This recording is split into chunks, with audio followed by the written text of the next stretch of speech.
I've taught in 5 higher institutions around the world. Nigeria is the only country where people write 3 exams to go to a college. In Nigeria, you write WAEC. If your parents are rich enough, you write NECO. If you are rich enough, you write GCE. Then you write JAMB. Then you write post-UME. I don't know anywhere else in the world where students write 3 examinations to gain admission to a college or to a university. In the US, you write your SAT. You can write it many times. So it's important for us to go back to the history, and I wish that was where we started from. The conditions that led to the creation of that has changed. And let's be very real with ourselves. Remember, it wasn't the federal government that created JAMB. It was the Committee of Vice Chancellors that made a request for an examination body. And then the federal government decided to set up a committee to recommend a solution on university admission. The committee recommended 2 different bodies. One, a matriculation body, and one, an examination body. Submitted a report to the military government in 1978, and the military government merged the 2 and created Joint Admission and Matriculation Board. If you notice, the word exam does not exist in the name of JAMB. Compare it to WAEC, West Africa Examination Council.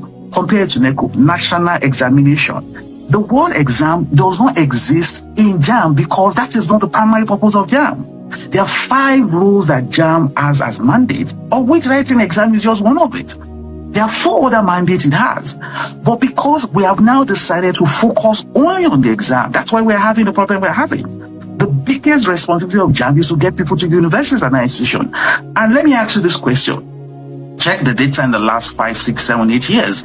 JAMB hasn't been able to get people into higher institution because that's clearinghouse role of JAMB. If you look at it, JAMB is a kind of a stock exchange where there's supposed to be a non-transaction that facilitate access to higher institution.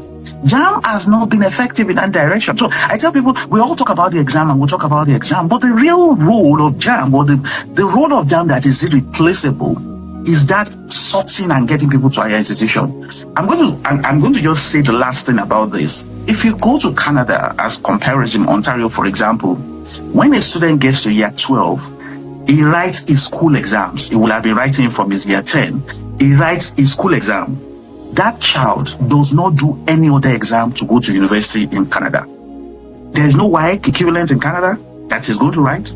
There is no JAMB equivalent that is going to write. There is no post-UME equivalent. Now, that is what happens in Canada.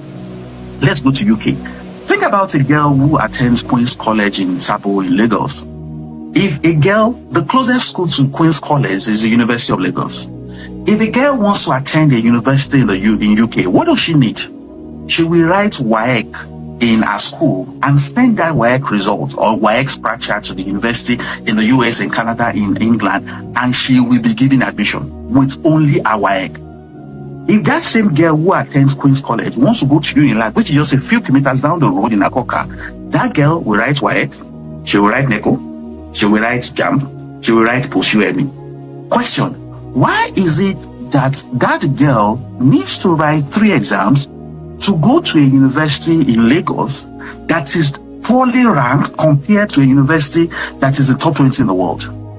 Why is WAEC acceptable by Canada, by England, by UK, by Wales, by Australia, by the USA? But in Nigeria, that we have a NECO, we have a WAEC, those things are not sufficient to gain admission.